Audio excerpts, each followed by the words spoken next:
Pop culture is more than just entertainment. It's a lens into society, relationships, and human behavior. I'm Grace, and here on The Grace Report, we dive into stories beyond the headlines. Whether it's reality TV drama, celebrity scandals, or royal family intrigue, I'm here to break it all down.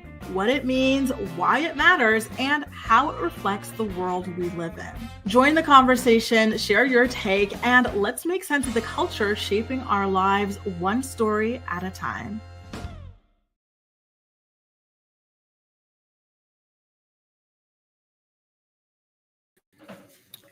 Good morning, sunshine. Oh, wow. I probably should have thrown on a liner. I didn't know that the camera would be so damn bright. Lord, y'all. First of all, it is nice to see you guys. I don't know if you felt it too, but for me, the little one day off, the Monday off, it felt like I hadn't been on for like a week, basically, and I guess that's like the whole thing about like being off just before a weekend or whatever. So I did miss you guys so much. Listen, as y'all knew, I went to the préfecture yesterday to go and get my visa. And let me tell y'all, I am boiling. I am launching an appeal. I am so pissed off. It's been 5 years now that I've been living here. 5 years that I've been doing the right thing, staying out of trouble, making money, paying my taxes, minding my own business. And when I went to go and fill in the application for my latest visa, it was for the multi-year. It was supposed to be a 4-year visa. So the whole plan was to get the 4-year visa, buy a house in the countryside, and move on to the next phase of life, right? Because I'm about to be 32 in October. When I was filling out the application form and everything, everything was good. I met all the requirements. The lady confirmed that I met all the requirements. So she said, okay, listen, all the requirements are met. Let's go ahead. Let's send this in and let's get your 4-year visa. So when I got the notification November of last year that I was approved, I said, yes, thank God, let's get the ball rolling. I called my agent in Canada. I said, let's go sell off, my condo and let's do it. I'm going to put my money into a countryside home here in France. So I go yesterday, super excited for this new phase. And I go through the whole process again. I'm just so happy. This is the last time I have to do it because my appointment was at 10:20 a.m. and I was there until like 1 because you get there for 10:20, but you're waiting outside in the cold for a damn hour. Then you finally get to go through the inside and you're inside for another 20 minutes before they have you waiting another 30 minutes in the cold. Then you're waiting another 20 minutes on the other side. It's like the snake thing, And so I said, no, it's no problem. After this, the next time I'm waiting in line is to apply for my nationality because I have hit I will have hit the threshold in a couple of years, in like 2 years. So I get there. It's finally my turn. The guy, he gives me my folder and he goes, okay, here. And then they open it to like verify that you're the person in the residency permit card, right? And I'm so excited because the picture is so good. Like my last one had a picture that was like, whoa, jump scare. But this time the picture is so cute, y'all. And when I see the bottom right, what does it say? Expires July. Yes, not July of 4 years from now, July as in a couple months from now, which means that in 2 months, I will have to start this process all over again. I said, how is that possible? I applied for the 4-year. Y'all told me my 4-year was approved. The lady who was handling my file, she said it met all the requirements. How is it possible that I now have a little residency card that is only eligible for a couple of months? This cannot be. I've already made all my strides to cut ties with Canada and move everything here. And now they're trying to play that. I said no. So the guy gave me a number to call. I called them yesterday. They said, no, send us an email with all of your information. And then we'll see about the appeal. I said, oh, you're damn skippy. I'm sending you an email. I am so pissed, you guys. I can't. I can't even describe how pissed off I am, with all of this, because, like I told you guys, I'm about to be 32. I'm ready to move on to the next phase of my life, to really finally like feel at home, to plant roots, to move on, So after this, I said, listen, I'm going to do the appeal. I don't know if I'm up for doing this all over again. I'm so sick of it. I really am. So I started looking at other countries that interest me, and Spain has always been another country that interests me. And so I said, you know what? If this does not work, I might have to look into moving into Spain later this year. So we'll see. Thank you guys for your support. We're not going to freak out. Thank you guys. We're going to keep our fingers crossed, and we're going to see what the hell happened and how to move forward from here. Y'all, expatriating, immigrating is not easy. It really, really isn't. You are constantly being jerked around. Your hopes are being up, pumped up, only to go crashing down sometimes. Sometimes you feel like, man, if I had just stayed home, I would be so much further along, because, like I already had these things, I had homes in Canada. I still do have them and stuff. And so, but the idea of just going back and living in like, one of my places there just does not interest me. I don't want to be in Canada. I just, shout out to those of you who are still, living in Canada and whatnot. Like, I hope you're enjoying it. But for me, it's just not my thing, and so I still really do. And so I saw, Spain has always been something that excited me. And that was a reason why I learned Spanish as well, because I was like, I see myself being in Spain one day. The only thing that was like a huge roadblock for me when it comes to Spain was like the whole dual nationality thing. France was my, number one, because first I wanted to learn French. And then, I like that they have the dual nationality thing, right? And so when I looked into Spain, I actually found a really cool loophole. Shout out to my friend Julie, because I was talking to her about this on WhatsApp earlier, that could actually have you getting nationality in as little as 2 to 3 years. However, I might have to renounce my Canadian nationality in order to get that. That's something that's painful. But for me, I kind of feel like whatever, even if I can get permanent residency, I don't know. We'll see. But thank y'all for the support. Elizabeth, if I do not get a good appeal, then I might move to Spain. I don't know what city yet. I would like the South, like Malaga or something like that, but not like a big city. I might do that. I might do the little coast. I might do Valencia. I don't know, but Spain is what I'm looking at. Ali, come to the USA. I'm sorry, but I would go back to Canada before I ever considered living in the US. Sorry to you. Sorry to Jessica, but it just could not be me. It is not for me. But yes, again, thank y'all so much for the support.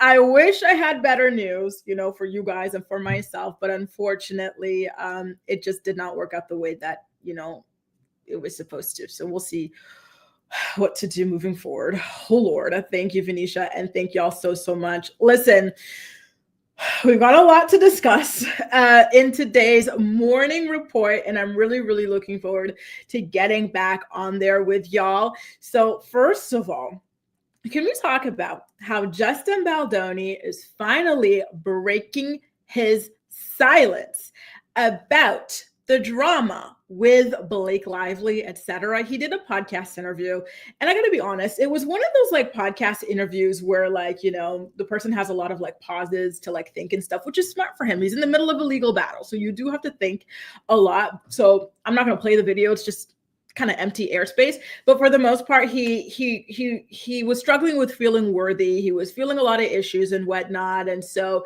he is learning to accept things as they are. And, he's just moving forward, basically. So good luck to him on that in his situation with Blake. Good luck to Blake as well, right? Because as of right now, we're all just trying to find out the truth of what really went down on the set of It Ends With Us. So I'm seeing some of you guys talk about your own goals to expatriate eventually. I think I had just seen Elizabeth talking about wanting to go to Costa Rica, which is such a beautiful country. I think that would be amazing. I hope you're able to get your family on board. Jaleesa says Spain is so scary, raises. Oh my God. People say that about like France, Spain, Italy, and I've been to all these countries, and I've never personally like experienced anything at all, really. So I'm hoping that I continue to have good luck, you know. And as for Barcelona, I'm trying to have more so of like a countryside life. Like I'm kind of tired of the whole big city thing. And when I went to Barcelona, no offense to like Barcelona and people who live there, but I didn't get it. Like, you know, I think we're spoiled for architecture here in Paris. Like everywhere you go, it's just stunning. Even just going to the grocery store, going to the doctor, going to like, you know, the freaking, I don't know, going to do anything. Everything is stunning. So when I went to Barcelona, I was like, oh, like I know they've got like La Sagrada Familia, they've got like that one architect with that like kind of like, you know, building, but outside of that, it wasn't all that, you know, so it's just not for me. I would like to be like somewhere more in the south and like outside, just outside of a city, basically. And so that girl Khalees said, should Justin be speaking at this point? Listen, right? It's not the greatest idea to be speaking. And I think he knows that, which is why in this interview, he doesn't really say all that much of anything. Like it's just such a nothing burger that I'm not, you know, really going to like waste you guys' time, so to speak, with the full video. But he is kind of just trying to be visible at this point, which I do think is smart moving forward. Someone who actually should be a little less visible moving forward is Kanye West. I don't know if you guys heard this. Just so y'all know, I'm not going to be showing the photos of the disgusting things that he did. But first of all, let's talk about the Cassie thing. So when he was crashing out on Twitter, when we were speaking about this Friday, you know, he was trying to support Diddy. He was supporting Chris Brown, all sorts of things. And then after that crash out, he went and he started like promoting or trying to sell the hoodie that Cassie wore when Diddy dragged her down the hallway and stomped on her and everything. Like the man is honestly such a disgrace. The fact that he's got children, let alone 2 daughters, and he can go online and say that what happened to this girl who is somebody's daughter, right, and a human in her own right, is okay. And he can make light of it, try to say we need to free this man. And he also said, and he also tried to sell the hoodie that she was wearing when she was viciously beaten. He is just disgusting. I really need for us to start ignoring Kanye West, and I'm going to do my part as well. You know, another thing that he did was that he took out an ad break for the Super Bowl, and he said, guys, just go to Yeezy.com. I used all of my budget, so you're not going to get a fancy commercial out of me. So he's just there in like the dentist chair. And then when you go to Yeezy.com, what do you find? And it's actually still live now. I just went online this morning. He's selling nothing but a swastika shirt. Yeah. So a lot of people were wondering, how is it possible, right? How do you get a Super Bowl halftime show commercial when this is what you're selling on your website? Doesn't this go against like, you know, any terms of conduct or anything like that? So Variety magazine, their people did some investigation, and they spoke to media buyers, and the media buyers told them that when the ad spot was approved, Kanye West had initially had like his regular Yeezy merchandise on his website. However, literally, as soon as the ad started airing, he deleted all of his products and put up that one swastika t-shirt. And of course, I am not interested in showing that sort of imagery. At this point, I've got to say, screw Kanye West, and to just, you know, try my best to not talk about him moving forward, because at the end of the day, all he is a stunt queen. Yes, he was a rapper once upon a time, but unfortunately, those days are now behind us, and he is just looking to get attention, like at any price. And I feel like he's one of those people where if he doesn't get attention, then he does not have oxygen. And at this point, listen, let's cut off that oxygen for a little bit. Let's put him back on the shelf where he belongs. Someone mentioned it in our last stream that he's doing all of this to promote an album, but I'm still so stunned that this is his technique to promote albums, right? Like we already knew he was a talented rapper, but now this behavior is just so off-putting that I have a hard time thinking anyone is going to be enticed to listen to him. Now just the sound of his voice, his face, everything is just disgusting and repulsive to me. And it kind of seems like that's the case for you guys, at least Ronnie with her vomit emoji. So like, who is he really enticing, right, at this point, you know? And so Ramster, I do love the idea of the island, but unfortunately, I think everything's more expensive on islands and there's not as much to do. And it's like more expensive to travel out of the islands. So I don't know, but you know what? Maybe. Listen, at this point, maybe. I'm going to bookmark that. Take your suggestion. My friend is actually, I forgot to tell you guys. Beehive. I got tickets to Cowboy Carter in Paris, and they are floor tickets. We're going to be on the floor. We're so freaking excited. My friend and I, she's coming all the way from Ottawa, and she's so amazing. She's visited me 3 times already here in Paris. So, we've done Paris down to the south of France. We did the whole Côte d'Azur, Nice, Aise, Saint-Tropez. We did Grasse. We even did Monaco, etc. And then we did another one where we did a little bit in Paris. Then we went to Portugal for Afro Nation Festival. Then we did Madeira. And now this time we're planning the rest of our summer. So we've got our Cowboy Carter tickets. Yeah.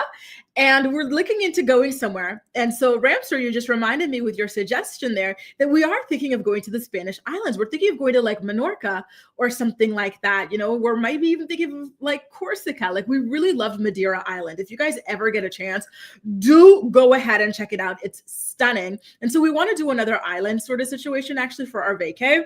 So yeah, that is on our list for the moment. Jaleesa got VIP tickets. Did any of you guys score as well? I completely forgot that the tickets, like the pre-sale, went out today. I don't know how I forgot, but yeah, congratulations to everybody else who managed to score some tickets. And I actually think that the tickets are surprisingly cheap for a Beyonce concert. It was only like 105 euros for floor tickets for Beyonce, which is insane in my humble opinion. Now, y'all, let's talk a little bit about the Real Housewives of Beverly Hills. I really am a fan of this season of the show. I do love Bose. I used to love Kyle. Kyle actually used to be my favorite, like, Real Housewife back in, like, the OG days of it. But she has been wearing on me lately, so I'm not surprised that Bozema is having similar issues with her. She says that she has tried to connect with Kyle Richards, but she feels as though Kyle is holding her at arm's length, only giving her like little tidbits of information, but not really letting her in because of Bose's close friendship with Dorit Kemsley, who is currently in a feud with Kyle, right? And so Bose spoke about it on a podcast that Page Six runs called Virtual Reality Tea. And she said, and I quote, "Instead of it being a competition about who I'm friends with, it's like, look, if you want me to be your friend, I can be your friend, but that means you got to tell me what's going on. It's really as simple as that. And it's not any more complicated.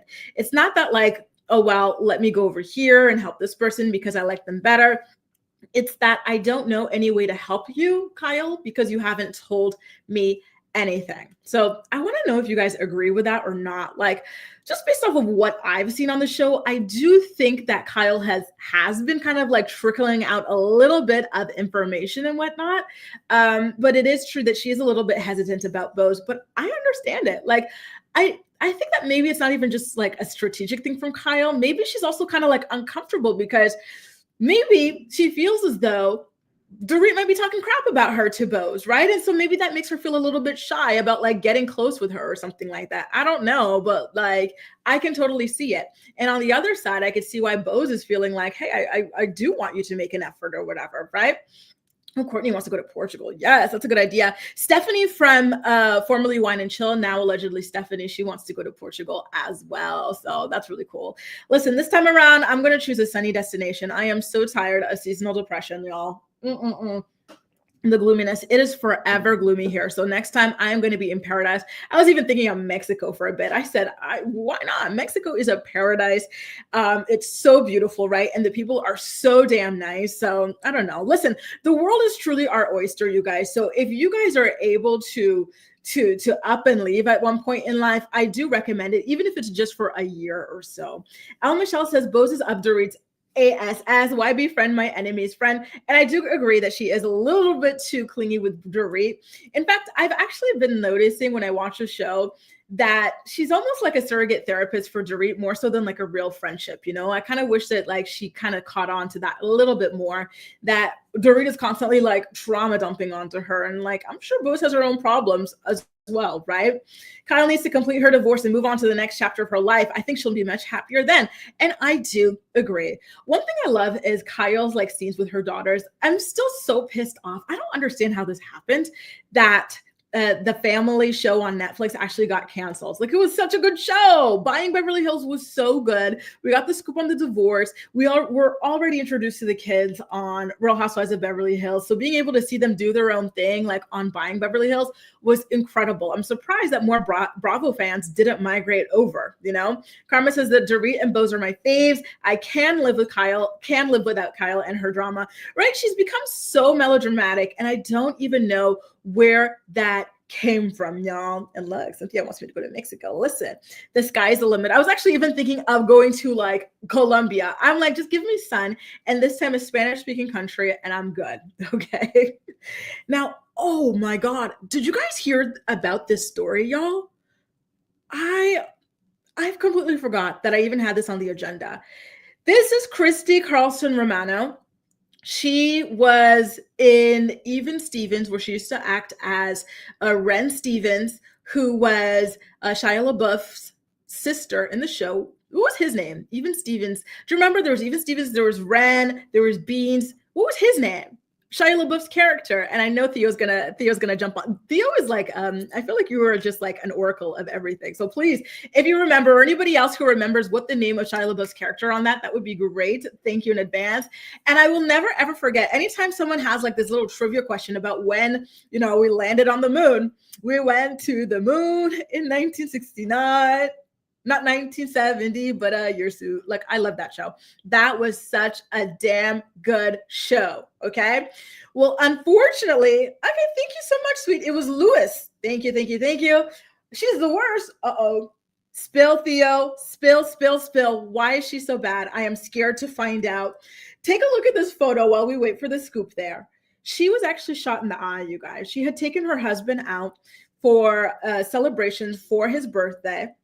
They were supposed to be shooting clay pigeons, and there were people who were shooting in like the wrong direction, and their pellets had hit her in the face, and specifically in the eye a couple of times. She was hit 5 places, you guys. She was hospitalized, and there's pieces of it still lodged in her eye. Can you imagine how irritating it would be every time you move, every time you blink, to feel something there, and it's too unsafe to go and take it out? Like, I hope she sues the pants off of those people. She actually have a video that she posted on Instagram explaining the entire ordeal. Okay, take a look. So I got shot in the eye.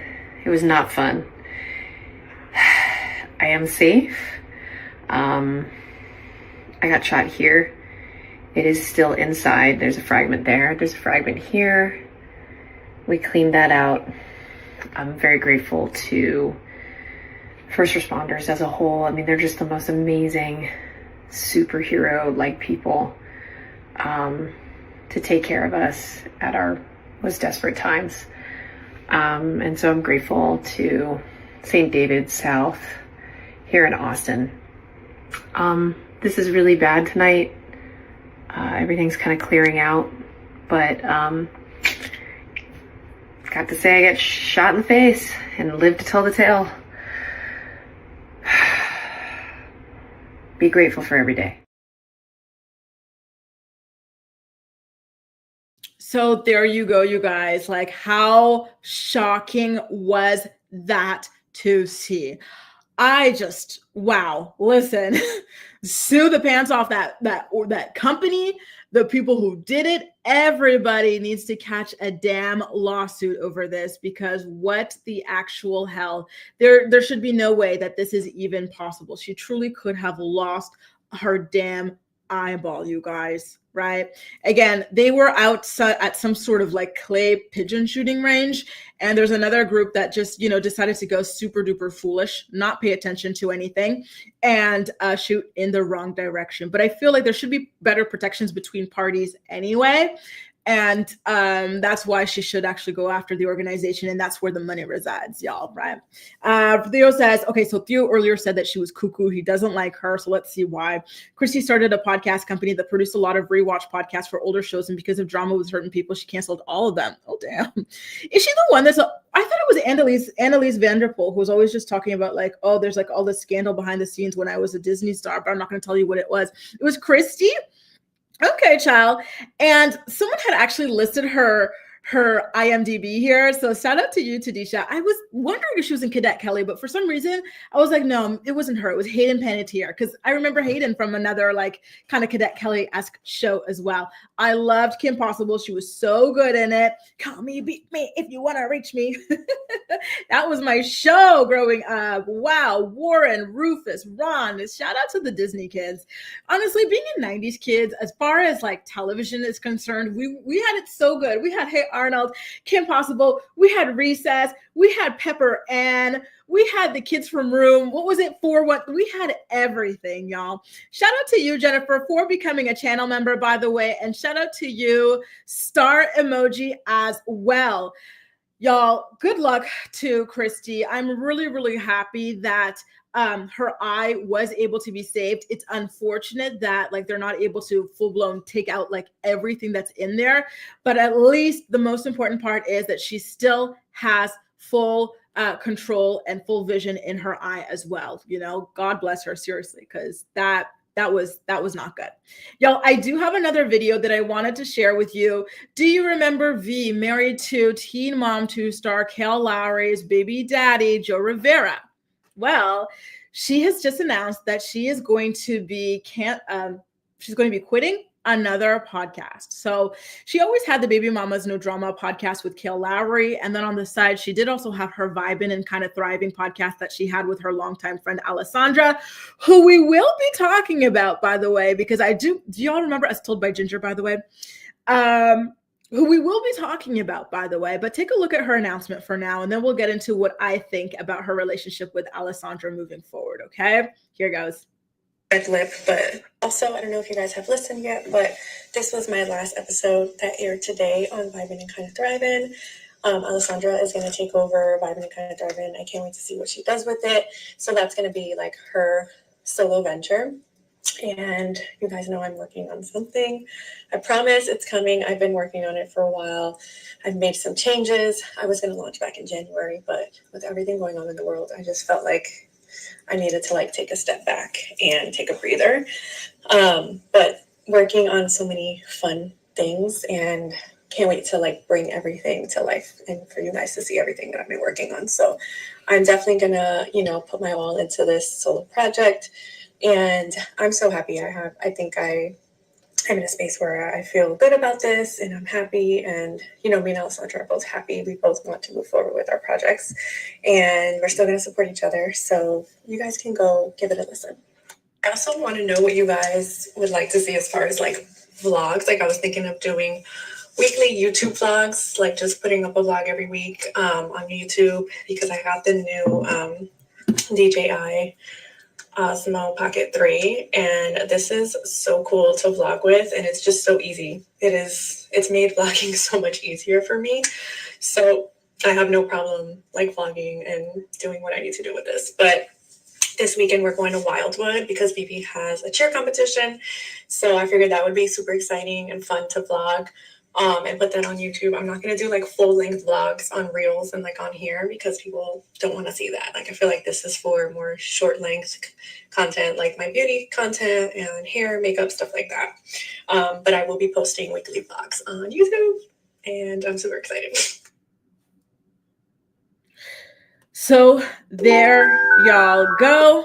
I like her makeup and her hair. I think she dyed her hair recently because it looked like this magenta-ish kind of color. Loved it. Super duper beautiful. Listen, I'm not surprised that she's walking away from the Vibin' and Kind of Thriving podcast, because I don't think it was ever all that popular. I think her most popular podcast was Baby Mama's No Drama that she had with Kale. And that made her a lot of money. Kale even said during the breakup that it's thanks to the Baby Mamas podcast that V was able to buy that, like her dream home with Joe Rivera.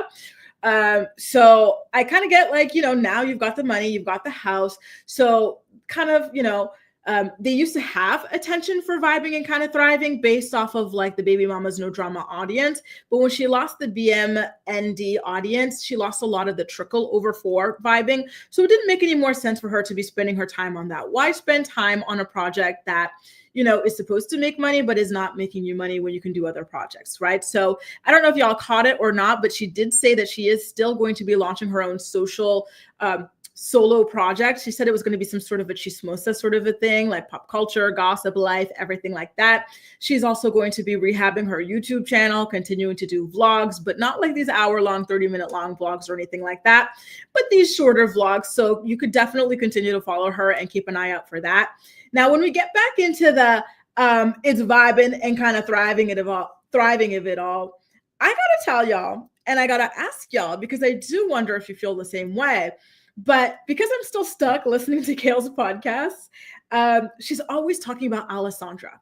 Like, if you guys listened to her podcast before or even now, like it used to always be Kristen, right? But then Kristen, she took some time off. And so you're not really hearing much, but it's always Alessandra. So it seems as though Kale has gotten really close to V's best friend, like a lifelong best friend, right? And so to me, I get Alessandra not wanting to quit her job over a dispute between Kale and V. However, I think that she could maintain her job with Kale without kind of, I don't know, getting too close to her or too deep in the weeds or whatever. So I do get the vibe that maybe, just maybe, how close Kale and Alessandra have become has been something that is causing issues between V and Alessandra. Maybe they haven't thought about it, but I get the vibe that it's turned V off a little bit. Mic check, 1 2 1 2. Let me know in the chat if you're watching live, or if you're part of my playback posse, my VOD squad, please let me know in the comments section. Do you think that Kale won Alessandra in the friendship breakup, and that's why V is quitting Vibin and Kind of Thriving? Ooh, I'm shaking the table. Tadisha says Vibin and Thrivin is attached to Kale's brand, so that's why it's being dissolved. Don't forget, yes, Tadisha does have a point that it is under Kale's podcast management company, Killer Network. So I do think that also plays a role, right? Like, it's weird that this girl who trash talked you, said you were a deadbeat stepmom, all sorts of things, that you're a user, Muhammad, all sorts of things, is running the promo and like the money making of your podcast. Like, hell no, get me out of there. Maybe it was some sort of like an airtight contract, and so she couldn't just like get out of the contract and leave that management and take the podcast somewhere else. But I really do think that this might be a friendship breakup that we're witnessing. Houston says this is great for V. DM Memmy says she is boring though. Mel says if she was that close, she should have had / been supplied with goggles to wear. Exactly. In the UK, if you're forced, so she's talking about the Christy Carlson Romano. Exactly. I think that the establishment was liable as well, Mel, and so I do think that Christy will make she has a good case if she sues them. Kristen says I'm excited to see what she's going to do. I love V. I'm excited too. Georgia says I love this color on you. Thank you so much, Georgia. I think V just wants to be away from the podcast world. Maybe that's the case. Maybe she wants to go back into YouTube, or maybe she wants to double down on her Instagram efforts, because don't forget, she does have a rather big and rather active Instagram presence. So it very well could be that as well. Either way, best of luck to you, V, moving forward. And we're looking forward to seeing what the next chapter has in store for you. Y'all, Ariana, she's doing some campaigning. She wants to have certain protections for young actors and singers. She's also talking about people's comments about her weight and her body. There are rumors swirling that she and Cynthia Erivo might be performing at the Oscars. We've also got to talk about Jodie Turner and how apparently Joshua is looking to backdoor her to get sole custody over their child, the child that he has been refusing to pay child support for. Wendy Williams' guardian, her attorney, her court-appointed attorney, is also getting ready to file documents to attempt to dissolve her conservatorship as well. And then there's also sources speaking out about how Blake felt about not being included in Taylor Swift's Super Bowl suite this year, you guys. She was famously there last year in this tracksuit. It's so funny when you see what celebrities wear. Like, you look at, maybe jeans, right? Like, look at the jeans that Taylor's wearing. And did y'all see that Kendrick Lamar's little bell bottoms with his little juicy thighs? Right? Then you see this tracksuit that Blake Lively was wearing last year. And we all know what Adidas tracksuits look like and how much they typically run. You probably would think, oh, she spent like what?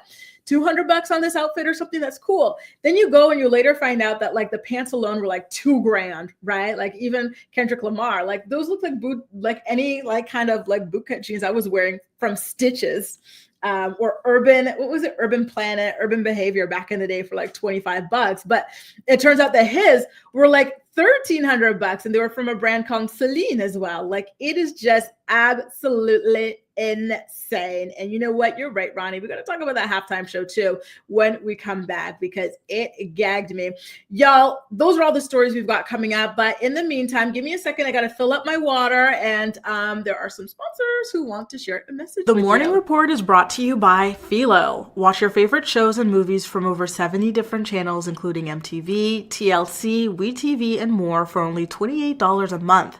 Get a free trial today by clicking the link in the description box of this video to get your free trial up and running.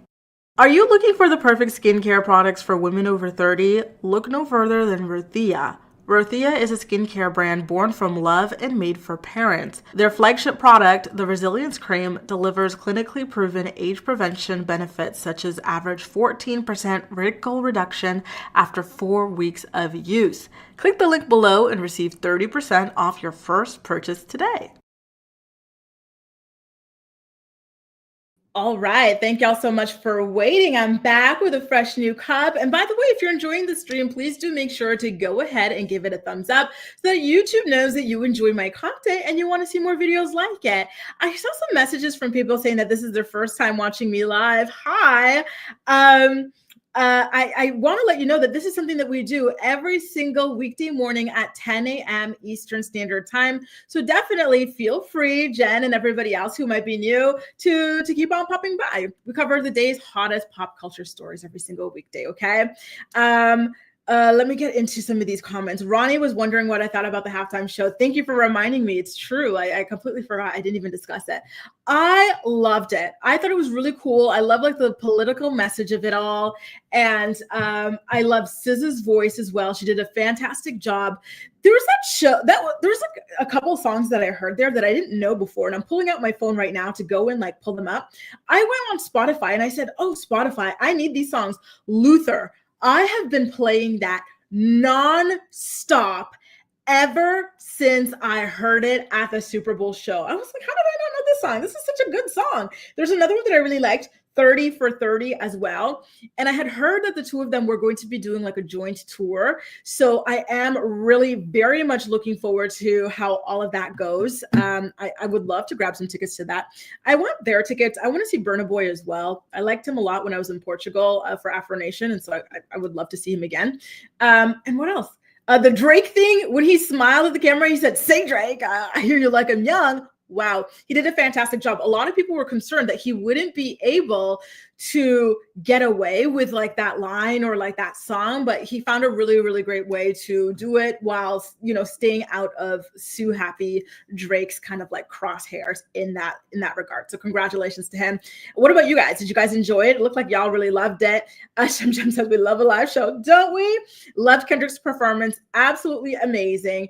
And Stephanie didn't go great, unfortunately. I'll let you rewind to the beginning of it afterwards, because I did like a full 10-minute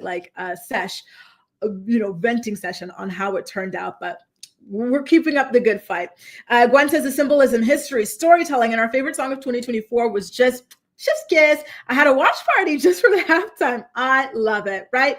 So good. Kendrick is really, really talented, and I'm happy for him. And Samuel Jackson popping up too as Uncle Sam. Incredible. Wow. He really did the damn thing. And I love that for him. He seems to be like a good guy outside of all of this. And so I hope that he continues to win moving forward. I did actually go on Spotify afterwards to compare their listens, because something that Drake always bragged about was how he got like so many more streams than other artists. He used to like typically get like 100 million streams, 90 million streams a month. Now he's down to like 56 million, which is still incredible, right? Congrats to you.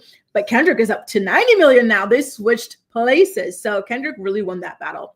Crazy. If you guys have Spotify and you wondered how all of this popped off, you know, you could do search the Kendrick versus Drake diss track thing, and there's a playlist in order so you could see what really happened. Drake provoked this out of nowhere. Why would he do that to himself? I think he really did kill his career with that. Yeah, he'll keep making music and stuff, but it'll just never be the same. So shout out to you, Drake, for that.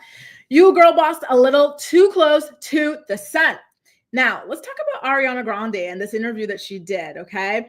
So a lot of rumors have been swirling, claiming that she and Cynthia Erivo were going to be opening the Oscars with some sort of a song from their movie, Wicked, which I think would be lovely. I really love both of their voices. I think they've got incredible chemistry together, so I do hope that that is the case.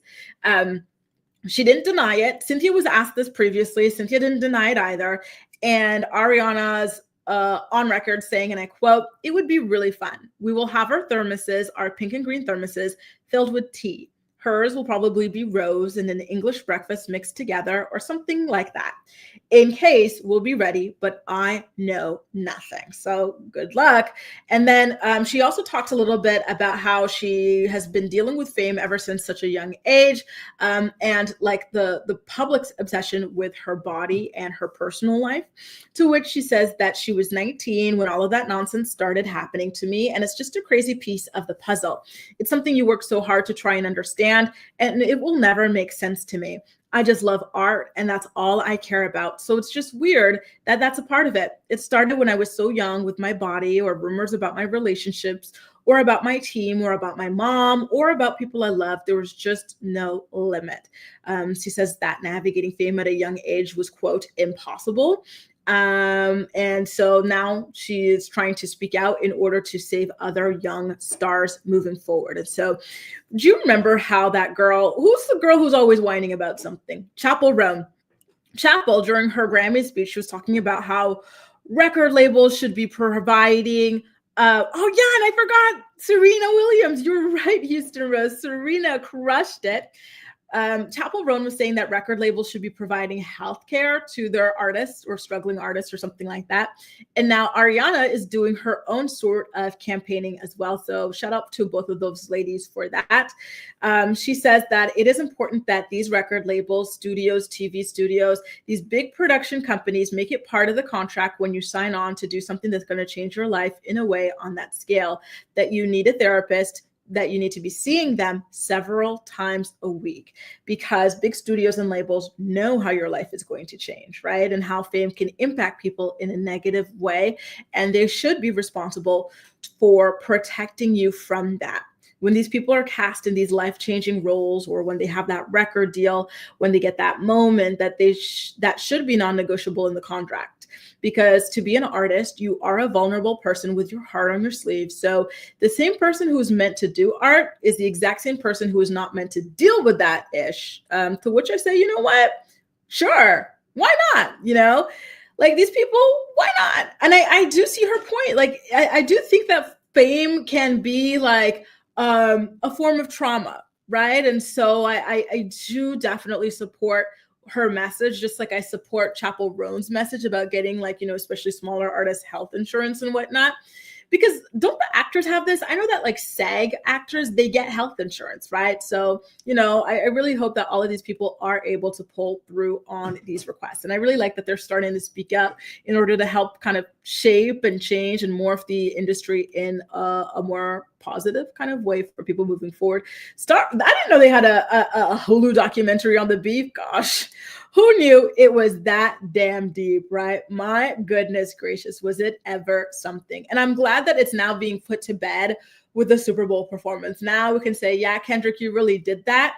And, you know, see what the next chapter kind of holds moving forward, right? So Gwen. So yeah, good luck. Listen, like I said before, I love the beef and I love that Kendrick won. I think he did a fantastic job. However, I still like Drake's music. You know, is he a great guy? No, but I like his music nonetheless. You know what I will also say? I actually think that Euphoria, to me, was a better song than Not Like Us. It's just that Not Like Us was catchier. But the words in Euphoria are scathing, you guys. Super duper scathing. And it's just like Trauma Queen says, the stars are being exploited. And so it's nice that they are able to go ahead and speak out now that they have the power to do so. Now, we got to get into our next story, which is about Jodie Turner-Smith and Joshua Jackson.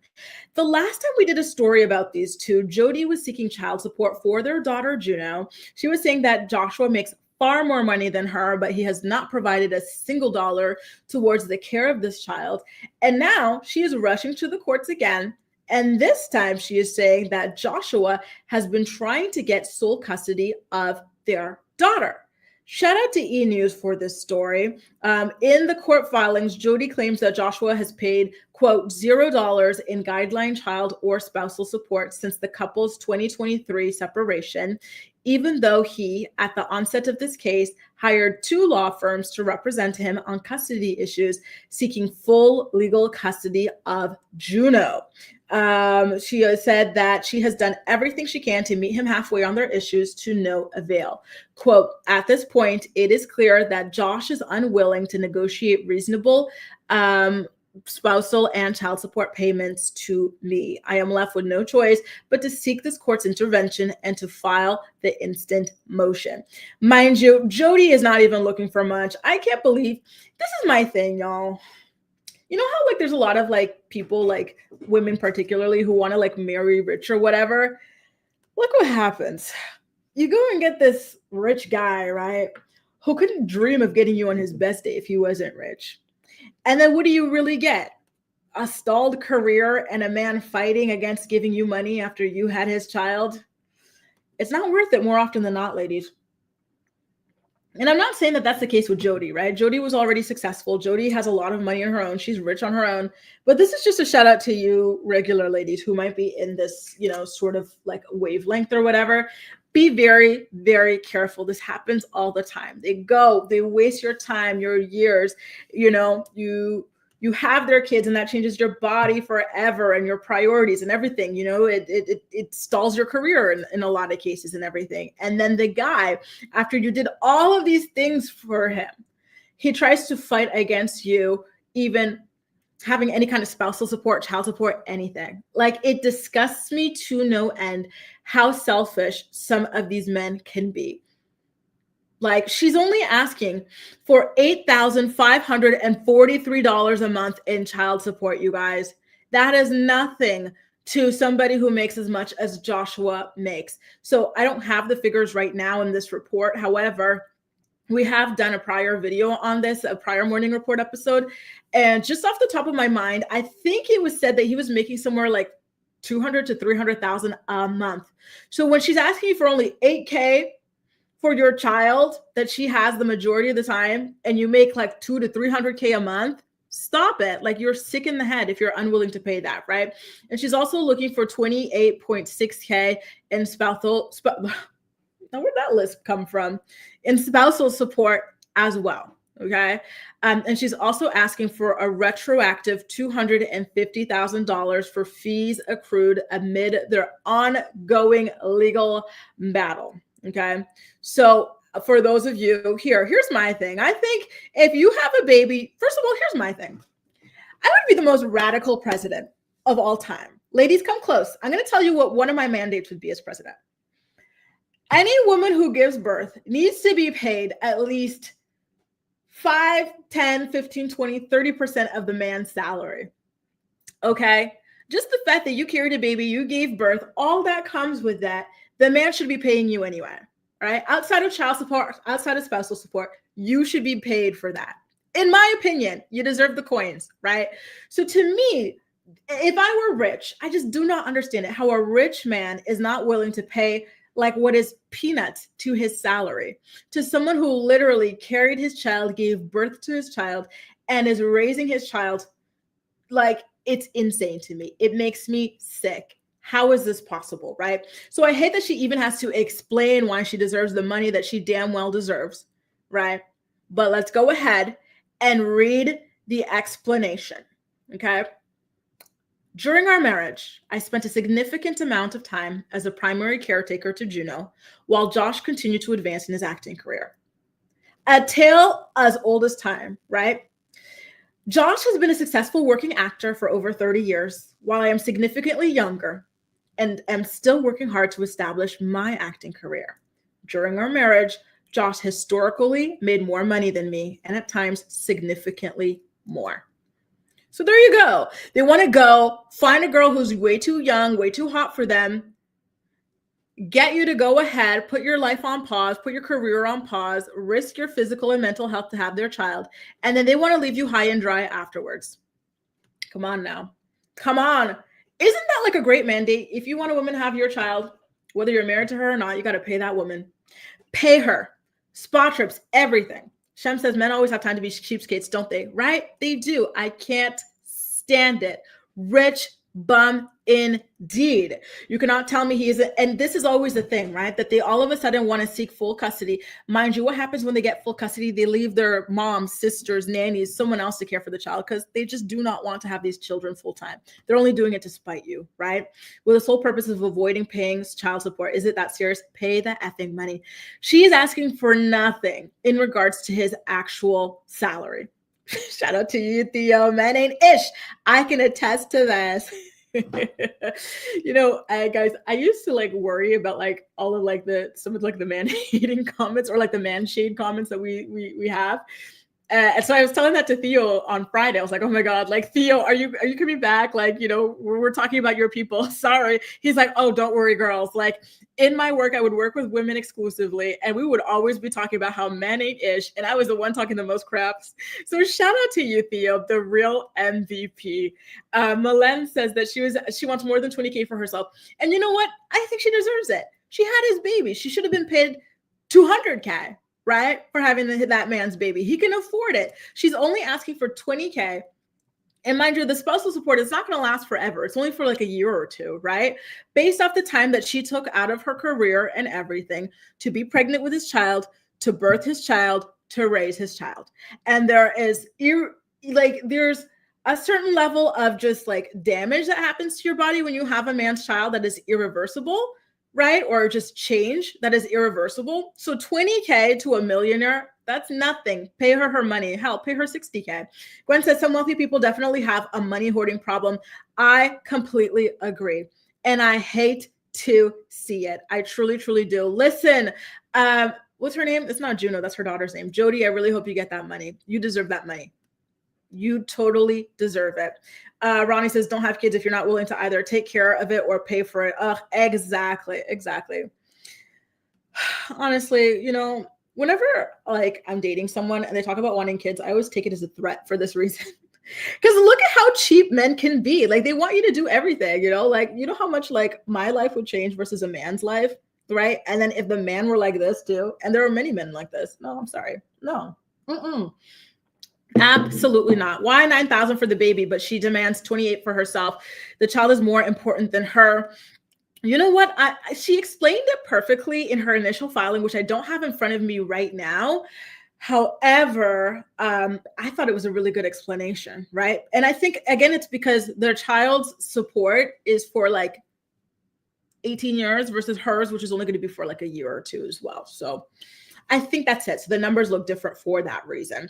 And no problem, Houston Rose. Come on, girls. We got to demand it all. We deserve it all, especially if you're having a man's baby. You deserve it all. And then some. Add tax on top of it. Now, are y'all ready to talk about... Yep, and I agree. And speaking of, in Spain, they have that. Like if you have like bad like period cramps or whatever, if you have endometriosis or something like that, you can get time off from work for that too. Like they have a classification for that. So shout out to Spain. Like he says, this is why you get a prenup. Prenups can be a good thing. You can write certain clauses to protect yourself during a divorce. Oh Lord, what would be on my prenup? I get paid for having a baby. I get a free BBL after it, free boob job, everything. What would you guys have on your pre-op? Like it would be like a baby rider, like how actors have their riders or the singers. This would be a baby rider. Let's go, girls. We got to start demanding the world. Wendy Williams, her lawyer, is filing a petition to terminate her guardianship. And this is a story, breaking news from the U.S. Sun. And mind you, Wendy had actually just tried to fire her court-appointed attorney because she had been asking this lady to do this for the past like year or so. And the lady was dragging her feet. Wendy said, oh, you're fired. And so now all of a sudden, all of a sudden she knows how to draft these damn papers and to get them before a judge, right? A source says, and I quote, "It's going to be filed into court as soon as Wendy signs off on it," which should be any moment now if it hasn't been signed off already. So good luck to you, Wendy Williams. She has already been in this conservatorship. Can we talk about, first of all, I don't know if this is a COVID thing or what, but time has no meaning anymore, to me at least, right? Because Wendy Williams has already been in her conservatorship for almost 3 years. In March, it'll be officially 3 years. But to me, somehow in my head, it feels like this just happened like a year ago or a year and a half ago maximum. But to think that it has been 3 years of this is absolutely insane. I'm really, really happy that they are now looking to get this dissolved. But here's the thing. The attorney's court's appointed. The judge has a vested interest. The conservator has a vested interest. So I think that this entire thing might be fixed, right? Because on Friday's report, we talked about how the conservator asked for a second test or opinion on whether or not she has dementia. And again, the conservator is going to be consulting with doctors that the conservator hires, right? So this might just be a ruse to give Wendy Williams hope or something like that. But I sincerely hope that that is just me being jaded and that it is not actually the case. So best of luck to you, Wendy Williams. I really hope that you are able to break free of that abusive and shady conservatorship that you're under. And I actually hope that Kanye West is next to be put under a conservatorship. Let's go ahead and get these men under conservatorships. All right, Kanye West, you're next. Count your days. Count your days after all of these crazy stunts that you've been pulling. Clearly, you need someone to help you, help yourself, because that ain't it. Next, we got to talk in our last story. By the way, you guys, if you've been enjoying the morning report, please don't hesitate to go ahead and give the stream a thumbs up so that YouTube knows that you enjoy my content. Don't forget, we go live every single weekday morning. That's Monday to Friday at exactly 10 a.m. Eastern Standard Time. If you go to my YouTube page, hit the live tab. All of the episodes for this week are already pre-programmed. So hit the bell so that you'll be notified when they go live, okay? Now, our final story of the day is about none other than Blake Lively, y'all. So Blake Lively, a lot of people were wondering, right? And I think this is what we said in Friday's episode.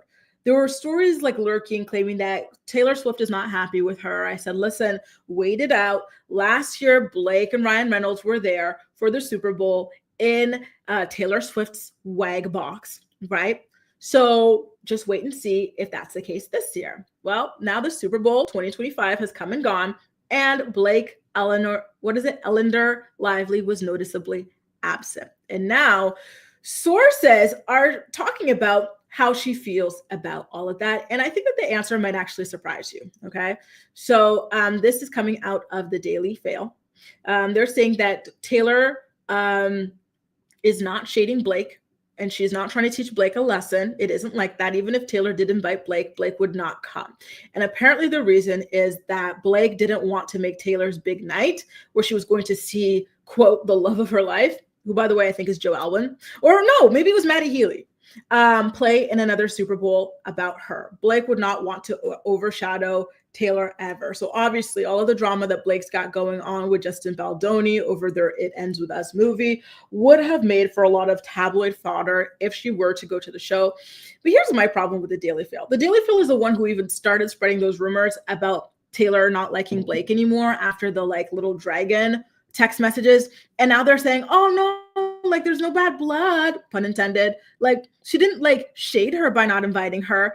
So which is it, right? They're always playing all ends. So you really do have to be careful with this publication because they just want to print stories and get those ad dollars at the end of the day. But I got to be honest with y'all.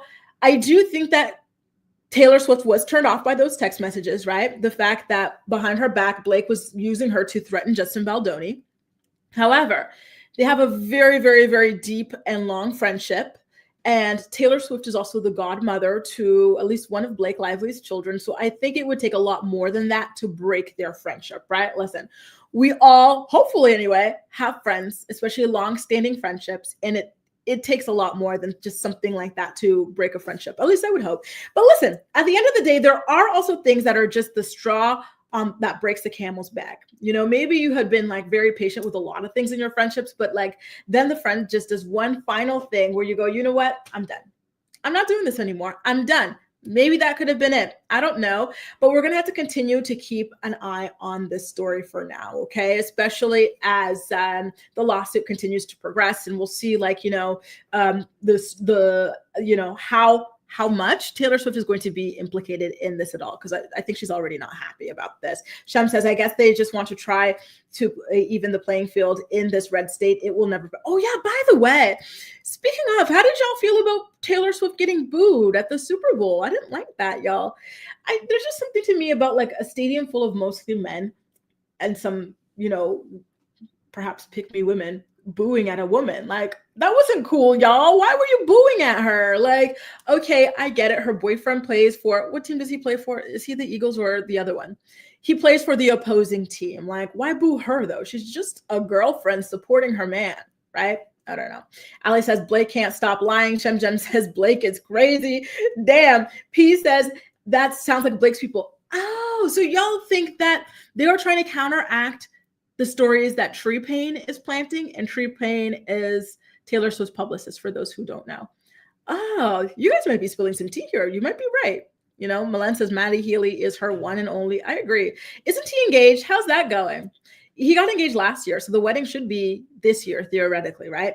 Ryan looks haggard. I can only imagine that Blake Lively must be at her ideal weight. Damn. And it is true that Ryan looked really, really, you know, worse for wear last time we saw him. Hey, Zans. Oh, Zandila, you changed your name. I'm going to catch the playback. I've just come back from the plant. The what? The what? Girl, were you at Sutton's house? I disagree. And the God title has zero substance. Ooh, Lord have mercy. Okay, y'all have a lot of opposing views here. Chiefs. Okay, so he plays for the Chiefs, but I blame the media. They push Taylor down our throats. I agree.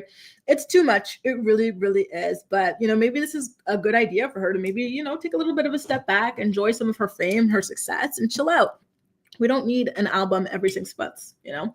Take some time to really reflect and put out a great piece of quality work. Anyway, you guys, that does it for today's morning report. Per usual, thank you so much for joining us. And, you know, I can't wait to see you guys in tomorrow's stream. Shout out to those of you who are just joining us. Sorry, we're popping out now, but the replay is still available. You are welcome to join our playback posse. So go ahead, start it from the beginning because it was a fantastic episode.